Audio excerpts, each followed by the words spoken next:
Magandang umaga po. Narito na po ang magiging lagay ng panahon ngayong araw ng Kapaskuhan, December 25, 2025.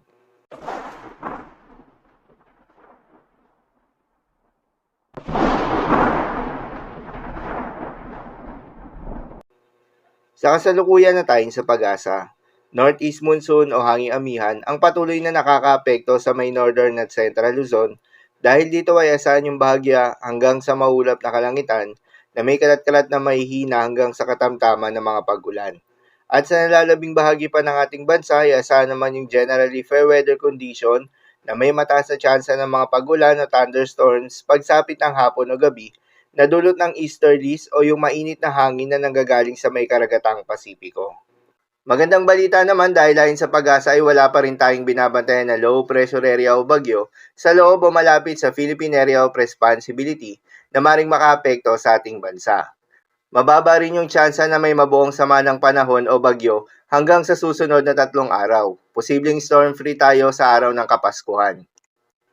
Para naman sa magiging lagay ng panahon ngayong araw ng Huwebes, dahil nga sa epekto nitong northeast monsoon, asahan sa Cagayan, Isabela, Aurora at Quezon ang maulap na kalangitan na may kasamang mahihinang mga pag-ulan. Habang sa Metro Manila, Ilocos Region, Cordillera Administrative Region, nalalabing bahagi ng Cagayan Valley, nalalabing bahagi ng Central Luzon, at nalalabing bahagi ng Calabarzon, ay asahan naman yung bahagyang maulap hanggang sa maulap na kalangitan na may kalat-kalat na mga mahihinang pag-ulan na dulot pa rin ng northeast monsoon.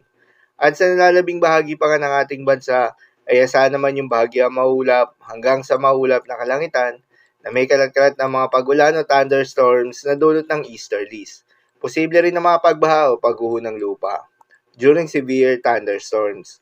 Madalas, nabobo ang mga thunderstorms na ito tuwing hapon o gabi na nagtatagal ng 1 hanggang 2 oras.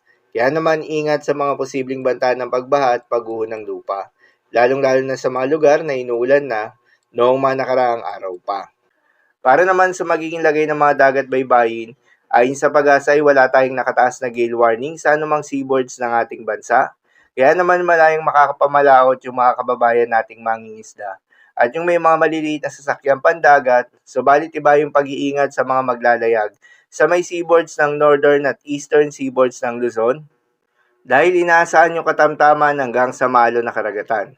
Habang sa nalalabing seaboards ng ating bansa ay asahan naman yung banayad hanggang sa katamtaman ng mga pag-alon. So yun lamang po para sa lagay ng panahon ngayong araw ng Huwebes. Keep safe everyone.